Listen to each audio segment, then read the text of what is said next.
கோடை என்ன பாடாப்படுத்துது, சாப்பிட்டதெல்லாம் சூடாயிருச்சு, மலம் கழிக்க முடியல, சிறுநீர் கழிக்க முடியல, அப்படியே எரிச்சலா இருக்கு அப்படின்லாம் நம்ம ஒவ்வொன்றுத்துக்கும் காலத்தை திட்டி விட்டு நாளைக்கு மறுமையில போய் நிப்போம்ல.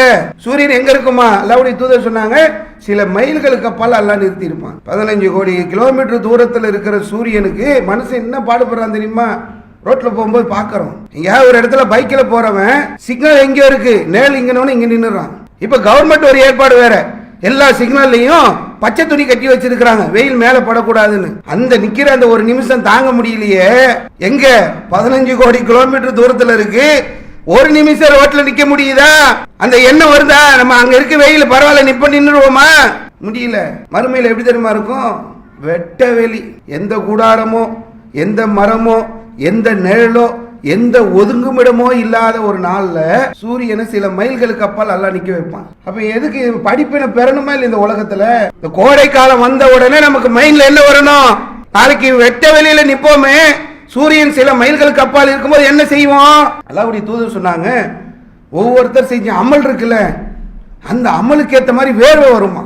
யார் யார் எப்படி எப்படி தப்பி பண்ணலாம் சொல்ல முடியாது. அன்பார்ந்த இஸ்லாமிய சகோதரர்களே சகோதரிகளே, நாம் வாழக்கூடிய இந்த காலகட்டம் என்பது ஒரு கோடை காலமாக இருக்கின்றது. பள்ளிக்கூட தேர்வுகள் எல்லாம் முடிந்து பிள்ளைகளுக்கு கோடை விடுமுறையும் விடுக்கப்பட்டிருக்கிறது.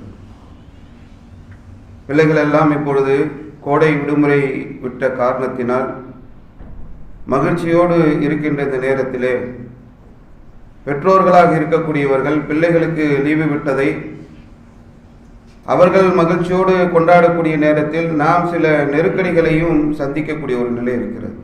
இந்த நேரங்களிலே, இந்த காலங்களிலே பிள்ளைகளை வேற ஏதாவது பயன்படுத்துவோம், வீட்டில் சேட்டை அதிகமாக இருக்கிறது என்று நமக்கு சில மன கஷ்டங்களும் அதனால் ஏற்பட்டு கொண்டிருக்கின்றது. இந்த கோடை காலம் வந்துவிட்டது என்று சொன்னால் இது இல்லாமல் பல்வேறு பிரச்சனைகளையும் நாம் சந்திக்க நேரிடும். வெளியே போயிட்டு வந்தோம்னு சொன்னால் கடுமையான வெயில், வீட்டுக்கு வந்த உடனே ஃபேனை போட்டு ரெகுலேட்டர் திருப்பி திருப்பி பார்ப்போம், அது 5ஆம் நம்பரில் தான் இருக்கும். எப்போவுமே கொஞ்சம் காற்று வரக்கூடிய ஃபேனு இப்போ வெளியில் போயிட்டு வந்த உடனே திருப்பினாலும் அது 5க்கு மேலே போகாது. அவ்வளவு வெயிலில் வெளியில் ரொம்ப கஷ்டத்தை அனுபவிச்சுட்டு நம்ம உள்ளே வரக்கூடிய ஒரு சூழல்கள் இந்த கோடை காலங்களிலே இருக்கிறது. கோடையை தணிக்க வேண்டும் என்பதற்காக பல ஏற்பாடுகளையும் நாம் செய்கின்றோம். மோரை குடிக்கிறோம், எண்ணீரை குடிக்கிறோம், தர்பூசணியை சாப்பிட்றோம், போகிற இடங்களில் ஜூஸை குடிக்கிறோம். வீட்டில் சாப்பிட்றதுல கறி மீன் இருந்த காலத்தை மாற்றி காய்கறிகள் கீரை வகைகளுக்கு போவோம். ரொம்ப சூடு அதிகமாகி விடுகிறது என்று சொல்லி இந்த கோடை காலம் வந்துவிட்டது என்று சொன்னால் நிறைய மாற்றங்களை நமக்கு நாமே ஏற்படுத்தி கொண்டும் இருக்கின்றோம். இந்த கோடை காலம் என்பது ஏதோ இயற்கையில் அது வந்துடுது அப்படின்னு நினைக்கிறாங்க. இது ஒரு இயற்கையான ஒரு நிகழ்வுகள் கிடையாது. இந்த கோடை காலத்தில் நமக்கு நிறைய படிப்பினைகள் இருக்கிறது. அறிவியல் ரீதியாக நாம் கவனிக்க வேண்டிய நிறைய விஷயங்கள் இந்த கோடை காலத்தில் இருக்கிறது. மார்க்கமும் இந்த கோடை காலத்தில் நாம் சந்திக்க வேண்டிய விஷயங்களையும் நமக்கு சொல்லித் தருகின்றது.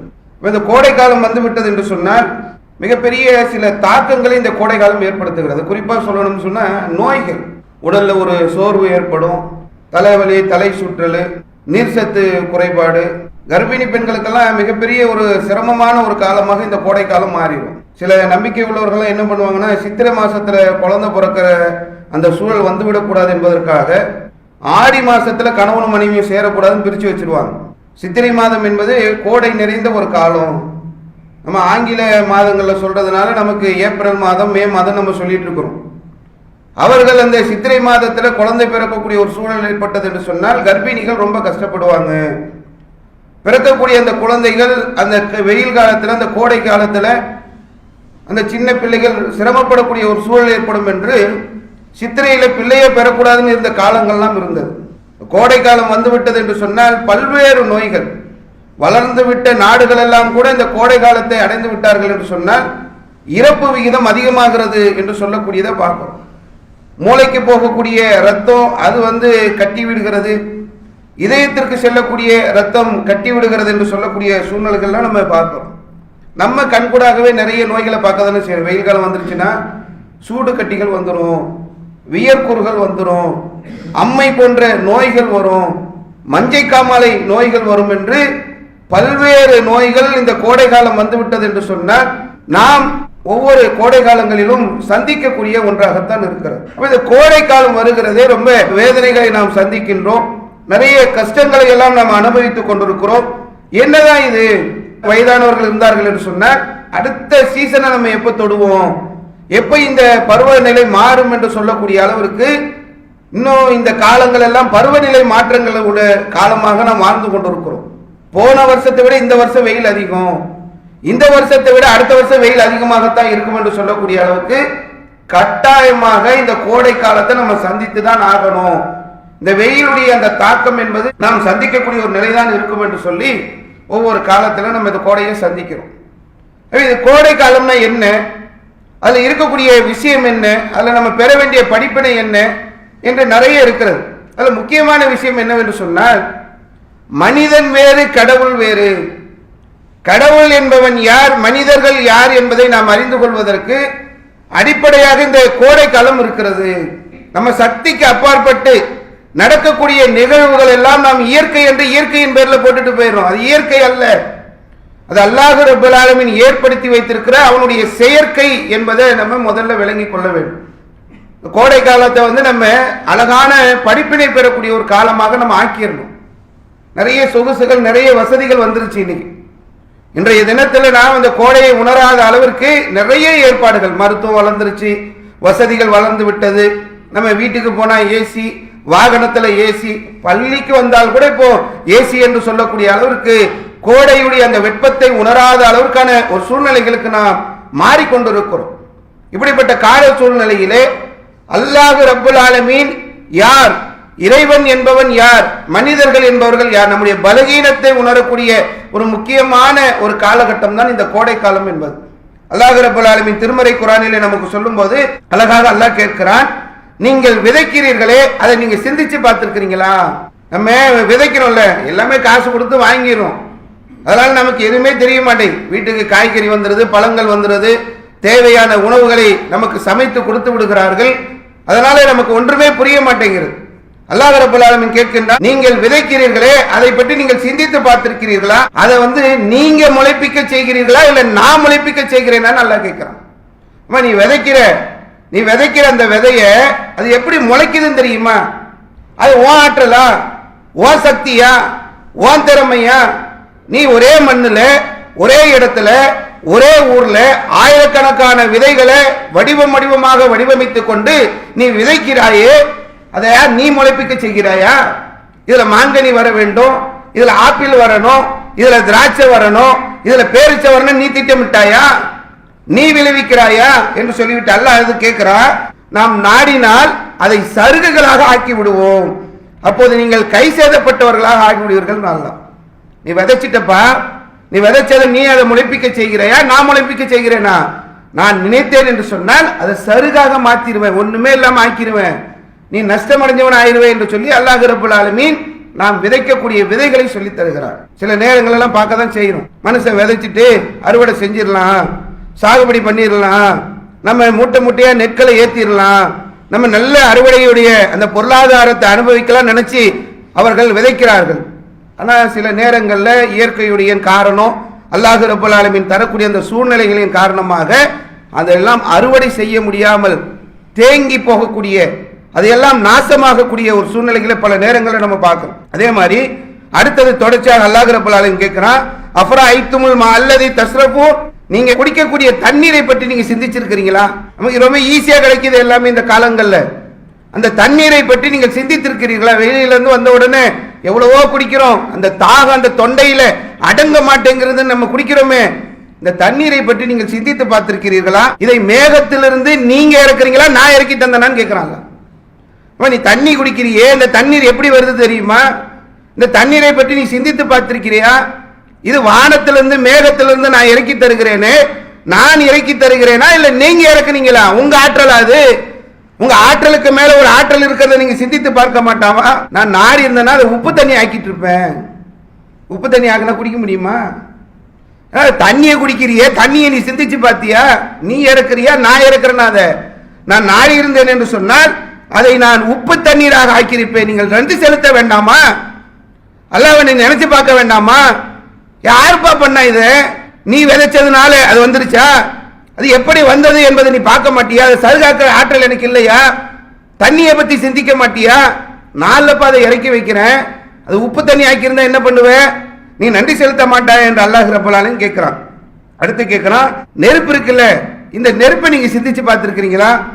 நீங்கள் பற்ற வைக்கக்கூடிய அந்த நெருப்பு இருக்கிறதே, இது எப்படி வந்ததுன்னு யோசிச்சீங்களா? அடுத்து அல்லாஹ் கேட்கிறான், நீங்க அதுக்கு போறீங்களப்பா கட்டை, அதுக்கு தேவைப்படுறதுல மரம், அது எங்கிருந்து வந்தது? அது யார் கொடுத்தது? அந்த காலத்துல தானே மரம், இப்ப எங்க மரம்? இப்ப தேவை கெரோசின், டீசல், கேஸ்ன்னு மாறிட்டோம். இதுவாது நம்மளால முடியுமா? மரம் தான் ரப்பல் ஆலமீன் கொடுத்தானா? இப்ப நீ உற்பத்தி பண்ணிட்டிய கேஸையும் டீசலையும், உன் ஆற்றலாது. ரப்பல் ஆலமீன் அல்லாஹ் தஆலா நமக்கு தேவையானதை எல்லாம் அங்கங்க ஒரு ஏற்பாடு செய்து அதுகளை வெளிப்படுத்தி கொண்டிருக்கிறான். இதெல்லாம் மனிதர்கள் சிந்தித்து பார்ப்பதில்லை. அந்த நெருப்பை பற்றி விட்டு அல்லாஹ் ரப்பல் ஆலமீன் சொல்றான், இது உங்களுக்கு ஒரு படிப்பினை, இந்த நெருப்பில் நீ பெற வேண்டிய படிப்பினை இல்லையா? இதை சிந்திச்சு பார்க்க மாட்டியா என்று அல்லாஹ் ரப்பல் ஆலமீன் நரகத்தை பற்றி நீங்கள் சிந்தியுங்கள் என்று இந்த வசனங்களை நமக்கு சொல்லி முடிக்கின்றான். இந்த கோடை காலம் இருக்கிறது, இந்த சுட்டெரிக்கக்கூடிய இந்த வெயில் இருக்கிறது, இது என்றைக்கு என்னுடைய எண்ணங்களை மாற்றப் போகிறது, என்னுடைய சிந்தனைகள்ல மாற்றத்தை ஏற்படுத்த போகிறது என்று நம்ம சிந்திச்சு பார்க்கணும். நல்ல ஏசியில வந்துட்டோம், வெயிலுடைய உஷ்ணம் இல்ல, சூரியனுடைய தாக்கம் இல்ல, நமக்கு தாகம் ஏற்படல, நமக்கு வேர்க்கல, நமக்கு இந்த வெயிலுடைய வேதனை இல்லைன்னு உடனே எல்லாத்தையும் மறந்துட்டு போயிடுறதா? அல்லாஹ் ரப்பல் ஆலமீனை நினைவுபடுத்துவதற்காக ரப்பல் ஆலமீன் திரும்ப திரும்ப நமக்கு சொல்லி தருகிறான். இந்த காலம் இருக்குல்ல, இது உங்க ஏற்பாடுலாம் கிடையாது, இது அல்லாஹ் ஏற்படுத்தினது. எவ்வளவு கஷ்டம் வருது, எவ்வளவு வேதனை வருதுன்னு உடனே நீங்கள் காலத்தை பழித்து விட்டு சென்று விடாதீர்கள், காலத்தின் மீது பழியை போட்டுட்டு போயிடாதீங்க, இதை நான் உருவாக்கி இருக்கிறேன் என்று அல்லாஹ் ரப்பல் ஆலமீன் சொல்லி தரக்கூடியதை பார்க்கிறோம். இது இயற்கை கிடையாது, இது அல்லாஹ்வுடைய ஏற்பாடு. அல்லாஹ் குர்ஆன்ல சொல்றான், ஒமா கலக்ன சமாவல் அர்ல ஒமா பைனஹுமா ஃபாத்திலா, வானமும் பூமியும் அதற்கு இடைப்பட்டதையும் அல்லாஹ் வீணுக்காக படைக்கல. வேலை வெட்டி இல்லாம படைச்சான்னு நினைக்கிறியா? காரணம் இல்லாம படைச்சான்னு நினைக்கிறியா? எல்லாமே ஒரு காரணங்களோடு ஒரு நேர்த்தியாக படைக்கப்பட்டிருக்கிறது என்று அல்லாஹ் ரப்பல் ஆலமீன் திருமறை குர்ஆனிலே வானத்திற்கும் பூமிக்கும் இடைப்பட்டதை நான் காரணத்தோடு படைத்திருக்கிறேன் என்று அல்லாஹ் ரப்பல் ஆலமீன் சொல்லித் தருகிறான். இன்னொரு இடத்துல அல்லாஹ் சொல்லும்போது ரொம்ப ஒரு மனுஷனுக்கு ஒரு தெளிவா எடுத்து சொல்ற மாதிரி ஒவ்வொரு விஷயத்தையும் அல்லாஹ் சொல்றான். வானங்கள் பூமி படைக்கப்பட்டிருப்பதிலும் இரவு பகல் மாறி மாறி வருவதிலும் ஆயாத்தில் உளில் அல்பாப், அறிவுடைய மக்களுக்கு சாட்சி சான்றுகள் இருக்கிறது என்று அல்லாஹ். அவன் தான் வானம் பூமியை படைச்சான், இரவு பகல் மாறி மாறி வருது இல்ல, அதையே அவன் தான் படைச்சான், இதுல அறிவுடைய மக்களுக்கு சான்றுகள் இருக்கிறது என்று அல்லாஹ் ரப்பல் ஆலமீன் சொல்லி தருகிறான். என்ன சான்று? இரவு பகல் எப்படி வரும்? கொஞ்சம் யோசிச்சு பார்த்தோமா? இரவு வர வேண்டும் என்று சொன்னால் அதுக்கு நிலா இருக்கிறது, சூரியன் இருக்கக்கூடாது. பகல் வர வேண்டும் என்று சொன்னால் சூரியன் வேண்டும். எப்படிப்பட்டது அல்லாஹ் படைச்சிருக்கிறான் தெரியுமா? வானத்திலேயும் பூமியையும் அல்லாஹ் படைச்சது நீ சிந்திக்க மாட்டியா? அறிவுடைய மக்களுக்கு அதுல சான்றுகள் இருக்கிறது. இரவும் பகலும் மாறி மாறி வருது, அதுல அல்லாஹ்வுடைய சான்று இருக்குன்னு அல்லாஹ் சொல்றான். இந்த இரவு பகல் வருவதற்காக ரப்பல் ஆலமீன் பண்ணிருக்க ஏற்பாடு எப்படிப்பட்டது தெரியுமா? சூரியன் ஒண்ணு படைச்சிருக்கிறான். என்ன சூரியன்? சும்மா ஒரு 4 எழுத்துல எழுதி இருக்கு, அது என்ன பெரிய படைப்பா நீங்க நினைச்சிடலாம். பூமி இருக்குல்ல, பூமி, இந்த மாதிரி பூமிக்குள்ள நீங்க அடுக்கிக்கிட்டே வந்தீங்கன்னா 13 லட்சம் பூமி அடுக்கணுமா? பூமி சைஸ் தெரியுமாங்க நமக்கு? ஒரு 900 ஸ்கொயர் ஃபீட் இடம் வாங்கணும், 1000 ஸ்கொயர் ஃபீட் இடம் வாங்கினாக்கா தலை சுத்திருது. ஒரு சின்ன இடத்தை வாங்குறதுக்கு நமக்கு சக்தி இல்லை. பூமியுடைய அளவு தெரியுமா? இந்த பூமி மாதிரி லட்சக்கணக்கான மடங்கு பெருசு சூரியன். சூரியன் என்ன ஒரு வெற்று இதுவா? சூரியன் என்ன நெருப்பு பந்து. நெருப்பு வேணும்னா என்ன பண்ணணும்? நமக்கு நெருப்பு வேணும், சமைக்கிறதுக்கு நெருப்பு வேணும். சிலிண்டர் தட்டுப்பாடு ஆயிருச்சு, பல இடங்களில் ஹோட்டல் மூடிட்டாங்க, பல கடைகளை திறக்கிறது இல்லை. நெருப்பு உற்பத்தினா சும்மா வந்துருமா? நெருப்பை உற்பத்தி செய்யக்கூடிய ஆற்றல் வேணும். சின்ன ஒரு ஸ்டவ்ல ஒரு நெருப்பு வர்றதுக்கு அந்த ஆற்றல் வேணும். பெரிய கேஸ் ஸ்டவ் வேணும், சிலிண்டர் வேணும். இவ்வளவு பெரிய நெருப்பு வந்து பூமி அளவுக்கு இல்ல, பூமியை மாதிரி பல லட்சம் மடங்கு பெரிய சூரியன். எப்பவுமே அங்க நெருப்பு இருந்துகிட்டே இருக்கு, எரிஞ்சுக்கிட்டே இருக்கு. எப்படி எரியுது? ஏன் எரியுது? என்ன காரணம்? கோடை காலம் வந்துருச்சுன்னா நீ அல்லாஹ்வை திட்டிக்கிட்டு அல்லாஹ்வை ஏசிக்கிட்டு வேதனையா இருக்கு கஷ்டமா இருக்குன்னு பேசுறியே. இந்த கோடை காலத்தில் இருக்கக்கூடிய சூரியன் இருக்கு, அது எப்படி வந்தது தெரியுமா? அதோடைய ஆற்றல் தெரியுமா? அதோடைய அற்புதம் தெரியுமா? அதோடைய சக்தி தெரியுமா? அதோடைய படைப்பு தெரியுமா? சிந்திச்சு பார்த்தோமா? சூரியன் வந்து பல கோடிக்கணக்கான மைல் தூரத்தில் வச்சிருக்கிறான் அல்லாஹ். எவ்வளவு தூரம்? கிட்டத்தட்ட 15 கோடியிலிருந்து 18 கோடி கிலோமீட்டர்ன்றான். சூரியன் வந்து பூமியை வந்து ஒரு நீள்வட்ட பாதையில் சுத்துது. பூமி சூரியனை ஒரு நேரான ஷேப்ல கிடையாது, நீள்வட்ட பாதை. ஒரு இடத்துல போகும்போது கிட்ட இருக்கும், இன்னொரு இடத்துல போகும்போது தூரம் போயிடும். கிட்டத்தட்ட 18 கோடியிலிருந்து 15 கோடி கிலோமீட்டர் தூரம். இங்கிருந்து ராமநாதபுரம், இங்கிருந்து மதுரை, இங்கிருந்து நெல்லையெல்லாம் போறோம்ல, அங்கல்ல சூரியன். சூரியன் எங்க இருக்கு? 15 கோடி கிலோமீட்டர் தூரத்தில் இருக்கு. எனக்கு சிந்திச்சு பார்த்தோமா, ராத்திரி துணியை துவச்சு வீட்டில் போடுறாங்க மழை காலத்தில், காலையில் எழுந்திரிச்சு போய் எடுக்கிறோம், ஈரமா இருக்கு. நைட்டு துவச்சு போட்டியா, வீட்டில் சண்டை, காலையில் வரைக்கும் காயில. இப்போ நம்ம வெளியில போய் போட்டு வந்தோம்னா 10 நிமிஷம்ல காஞ்சி நிக்குது. எங்க இருக்கிற சூரியன்? மதுரையில இல்ல, நெல்லையில இல்ல, டெல்லியில கிடையாது. டெல்லியில இருந்து இங்க காய வைக்கிறது முடியுமா உங்களுக்கு? அந்த ஆற்றல் இருக்கா? டெல்லியில ஒரு பொருளை வச்சுட்டு இங்க காய வைக்க முடியுமா? 15 கோடி கிலோமீட்டர் தூரத்தில் இருக்கக்கூடிய சூரியனுடைய வெப்பம் கண் முன்னால் பார்க்கிறோம். 10 நிமிஷத்தில் அதனுடைய நிலையை உணரக்கூடிய அளவுக்கு எப்படிப்பட்ட படைப்பா இருக்கும்? என்ன மாதிரி ஆற்றலுக்கு சொந்தக்காரன் அல்ல. இதை சிந்திச்சு பார்க்கறத விட்டுட்டு நம்ம என்ன பண்ணிட்டு இருக்கிறோம்? வெயில் காலம் வந்துருச்சு, ஒன்றும் முடியல, ஒரே வேர்க்குரு வந்துருச்சு, கட்டி வந்துருச்சு, இப்படி பேசிட்டு இருக்கிறோம். இந்த வெயிலுடைய அந்த தாக்கத்தை எல்லாம் நம்ம சிந்திக்காம வாழ்ந்து கொண்டிருக்கக்கூடியதை பார்க்கிறோம். அல்லாஹ்வுடைய தூதர் சொன்னாங்க, காலத்தை திட்டாதீங்க, இன்னல்லாஹு ஹுவத்தஹர், அல்லாஹ் தான் காலமாக இருக்கிறான், காலத்தை ஏசிராதீங்க. நாங்கள் அல்லாஹ்வுடைய தூதர் இன்னொரு இடத்துல சொல்லும் போது, ஆதமுடைய மகன் என்னை துன்புறுத்துகிறான். சொல்றது யாரு? அல்லாஹ். அல்லாஹ் சொல்றானா, ஆதமுடைய மகன் இருக்கிறானே மனிதன், என்னை துன்புறுத்தி கொண்டிருக்கிறான், அவன் காலத்தை திட்டுகின்றான். வானதகர், நான் தான் காலம், என்னை அவன் திட்டிக் கொண்டிருக்கிறான், இரவும் பகலும் மாறி மாறி மாற்றுகின்றேன் என்று அல்லாஹ் ரப்பல் ஆலமீன் சொல்லி தருகிறான். காலத்தை போய் ஏசலாமா? காலத்தை திட்டலாமா?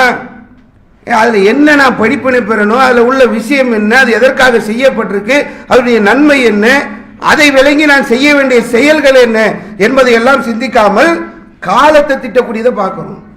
அங்கிருந்து தான், சூரியன்ல இருந்து தான் நமக்கு வெப்பம் வரணும், சூரியன்ல இருந்து தான் ஒளி வரணும், சூரியன்ல இருந்து தான் இந்த உலகத்திற்கு தேவையான பல ஆற்றல்கள் வரணும். அதனால தான் அல்லாஹ் அவ்வளவு தூரம் வைத்து அவ்வளவு பெரிய நெருப்பு பந்தை உருவாக்கி வச்சிருக்கிறான். தாவரம் வருதுல்ல, தாவரம் நீங்க போடுறீங்களே விதை, அதை நீ முளைப்பிக்கிறியா நான் முளைப்பிக்கிறேன்னு நல்லா கேட்கிறான்ல, எதை வச்சு முளைப்பிக்கிறான்? அதுக்கு தேவையான ஆற்றலை எதன் மூலம் கொடுக்கிறான்? வானத்துல மேகத்திலிருந்து தண்ணீரை இறக்குறான் அல்லாஹ். எப்படி செய்யறான்? அந்த ஏற்பாடு என்ன? இத்தனை லட்சம் மடங்கு பூமியை விட பெருசா சூரியனை வைத்து, அது குறிப்பிட்ட தூரம் கொண்டு போய் வைத்து, 2 நெருங்கிறாத ஏற்பாடை செய்து, அதுல இருந்து நமக்கு தேவையான எல்லா ஏற்பாடுகளையும் ரப்புல் ஆலமீன் செய்து தந்து கொண்டிருக்கிறான். இது முதல்ல நம்ம பெற வேண்டிய ஒரு படிப்பினை. 15 கோடி கிலோமீட்டர் தூரத்தில் இருக்கக்கூடிய சூரியனுடைய வேதனை வர முடியலன்னு இங்கிருந்து ஊட்டிக்கு போறோம், இங்கிருந்து கொடைக்கானல் போறோம், இங்கிருந்து கேரளா போறோம், என்னென்னவோ பண்றோம். போயிட்டோம்ல, இங்க சொகுசு வாழ்க்கைக்கு எல்லா ஏற்பாடு எல்லாம் செட்டிங்கும் பண்ணிட்டோம்ல, நாளைக்கு மறுமையில போய் நிப்போம்ல விசாரணையில. சூரியன் அல்ல சில மைல்களுக்கு அப்பால் நிக்க வைப்பாங்க. என்ன பண்ணுவோம்? இந்த கோடை காலத்தை திட்டிப்புட்டு, கோடை என்ன பாடாப்படுத்துது, சாப்பிட்டதெல்லாம் சூடாயிருச்சு, மலம் கழிக்க முடியல, சிறுநீர் கழிக்க முடியல, அப்படியே எரிச்சலா இருக்கு அப்படின்லாம் நம்ம ஒவ்வொன்றுத்துக்கும் காலத்தை திட்டி விட்டு நாளைக்கு மறுமையில போய் நிப்போம்ல, சூரியன் எங்க இருக்குமா? அல்லாஹ்வுடைய தூதர் சொன்னாங்க, சில மைல்களுக்கு அப்பால் அல்லாஹ் நிறுத்தி இருப்பான். 15 கோடி கிலோமீட்டர் தூரத்தில் இருக்கிற சூரியனுக்கு மனுஷன் என்ன பாடுபடுறான் தெரியுமா? ரோட்ல போகும்போது பார்க்கறோம், எங்கேயாவது ஒரு இடத்துல பைக்கில் போறவன் சிக்னல் எங்கேயோ இருக்கு, நேல் இங்கன்னு இங்க நின்றுறான். இப்ப கவர்மெண்ட் ஒரு ஏற்பாடு வேற, எல்லா சிக்னல்லையும் பச்சை துணி கட்டி வச்சிருக்கிறாங்க, வெயில் மேலே படக்கூடாதுன்னு. அந்த நிக்கிற அந்த ஒரு நிமிஷம் தாங்க முடியலையே. எங்க 15 கோடி கிலோமீட்டர் தூரத்தில் இருக்கு, ஒரு நிமிஷம் ரோட்ல நிக்க முடியுதா? அந்த எண்ணம் வருதா? நம்ம அங்க இருக்க வெயில் பரவாயில்ல நிப்ப நின்றுடுவோமா? முடியல. மறுமையில் எப்படி தெரியுமா இருக்கும்? வெட்ட வெளி, எந்த கூடாரமோ, எந்த மரமோ, எந்த நிழலோ, எந்த ஒதுங்குமிடமோ இல்லாத ஒரு நாள்ல சூரியனை சில மைல்களுக்கு அப்பால் அல்லாஹ் நிக்க வைப்பான். அப்ப எதுக்கு படிப்பினை பெறணுமா இல்லை? இந்த உலகத்துல இந்த கோடை காலம் வந்த உடனே நமக்கு மைண்ட்ல என்ன வரணும்? நாளைக்கு வெட்ட வெளியில நிப்போமே, சூரியன் சில மைல்களுக்கு அப்பால் இருக்கும்போது என்ன செய்வோம்? அல்லாஹ்வுடைய தூதர் சொன்னாங்க, ஒவ்வொருத்தர் செஞ்ச அமல் இருக்குல்ல, அந்த அமலுக்கு ஏற்ற மாதிரி வேர்வை வருமா? யார் யார் எப்படி எப்படி தப்பி பண்ணலாம் சொல்ல முடியாது. ஒரு சிலருக்கு காலில் இருக்கக்கூடிய கணுக்கால் வரைக்கும் வேர்வை நிற்கும். அது பெரிய டேஞ்சராக இருக்காது தானே. நல்ல அமல்கள் செஞ்சு அந்த கணுக்கால் வரைக்கும் நிற்பார். ஒரு சிலர் செஞ்ச அமல்கள் அவருடைய முட்டிக்கால் வரைக்கும் நிற்கும் வேர்வை. ஒரு சிலருக்கு இடுப்பு வரைக்கும், ஒரு சிலருக்கு தோல் புஜம் வரைக்கும், ஒரு சிலருக்கு காது சேனை வரைக்கும். காது சேனை வரைக்கும் தண்ணி நின்று என்ன ஆகும்? மூக்கும் வாயும் உள்ள இருக்கும், மூச்சு தண்ணீர் இருப்பாங்க. இதெல்லாம் நம்ப மாட்டோமா? இதெல்லாம் நடக்காதா? நடக்காம போற ஒன்னதான் மார்க்கம் நமக்கு சொல்லி தருதா? அதனாலதான் அல்லாஹ் பல உதாரணங்களை சொல்றானா? சூரியன் எதுக்கு படைச்சேன், சந்திரன் எதுக்கு படைச்சேன், சூரியனுடைய நிலை என்ன, அதில் உள்ள அறிவியல் தன்மை என்ன, சூரியன் எங்க இருக்குன்ற படிச்சாது மைல்களுக்கு அப்பால் வந்தா உன் நிலைமை என்னன்றதை சிந்திச்சு பாரு. எல்லாம் எதுக்கு மார்க்கம் சொல்லுது? நாளைக்கு மறுமையில போய் மகசூல்ல நிற்கும் போது காது சேனை அளவுக்கு வேர்வையில் ஒரு மனுஷன் நிற்பாரு என்று அல்லாஹ்வுடைய தூதர் சொல்றாங்க. எவ்வளவு நேரம்? ஒரு நாளா? 1 மணி நேரம் நிற்க முடியலையேங்க. ஒரு நிமிஷம் முடியாது நம்மால. சூரியன் 15 கோடி கிலோமீட்டர் தூரத்தில் இருக்கும்போது ஒரு நாள் நிற்க முடியுமா? ஒரு வாரம், ஒரு மாசம், ஒரு வருஷம் போய் பல ஆண்டுகள் மகசர் மைதானத்தில் விசாரணைக்காக நிற்க வைக்கப்படுவார்கள். ஒரு நாள் என்பது 50,000 ஆண்டுகளுக்கு சமம்.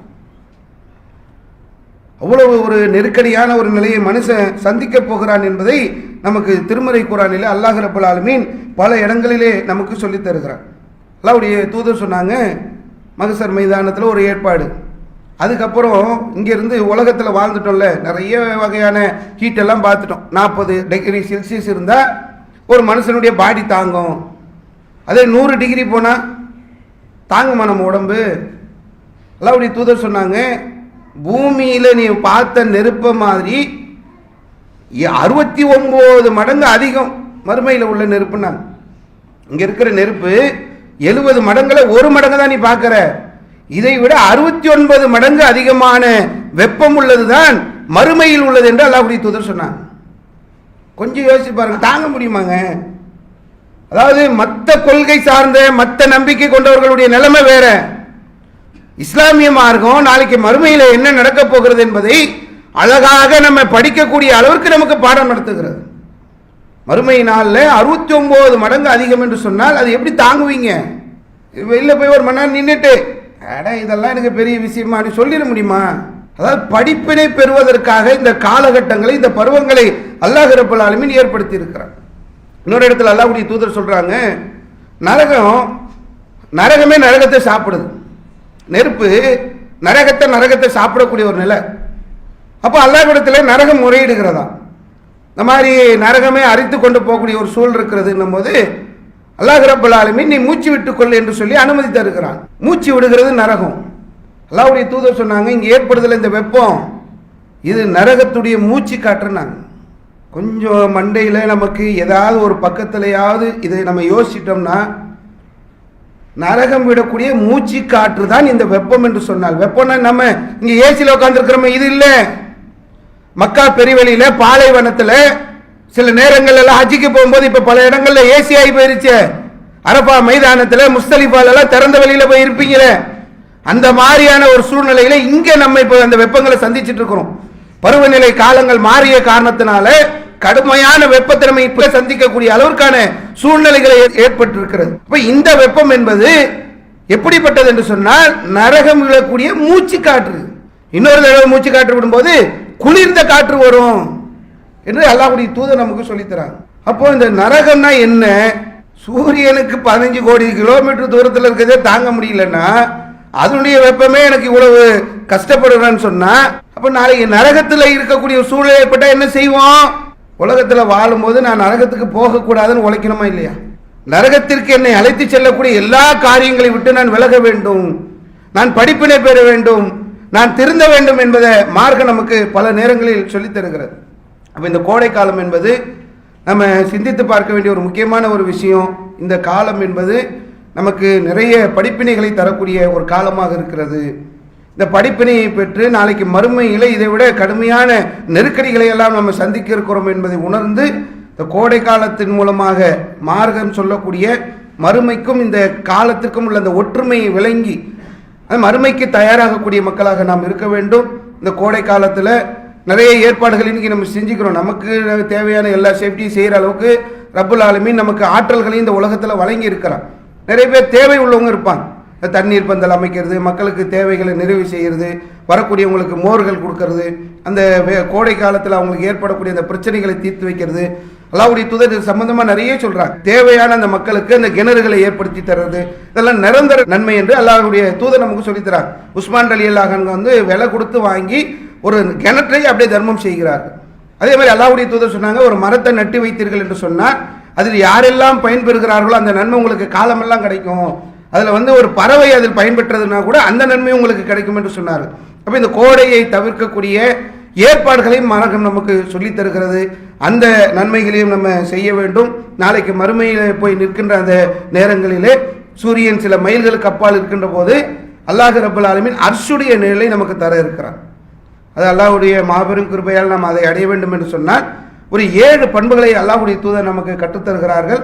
அதையெல்லாம் இந்த கோடை காலத்தில் எப்பெல்லாம் இந்த வெயிலுக்கு ஓரம் ஒதுக்குறோமோ, எப்பெல்லாம் இந்த சிக்னலில் போய் கீழே நிற்கிறோமோ அப்பெல்லாம் நினைச்சு பாருங்க, இதையெல்லாம் விட கடுமையான ஒரு நாள் இருக்கிறது. அன்று நாம் நிழலில் நிற்க வேண்டும் என்று சொன்னால் இந்த காலத்தில் அதை குறித்து நம்ம புரிய வேண்டும், நடக்க வேண்டும் என்ற சிந்தனை வளர்த்து கொள்ளக்கூடிய நன்மக்களாக இருந்து மறுமையிலே வெற்றி பெறக்கூடிய வாய்ப்பை அல்லாஹ் நமக்கு ஏற்படுத்த வேண்டும் என்று என்னுடைய முதல் உரையை முடித்துக் கொள்கின்றேன். வாகுர்தாவானா அல்ஹம்துலில்லாஹி ரப்பில் ஆலமீன்.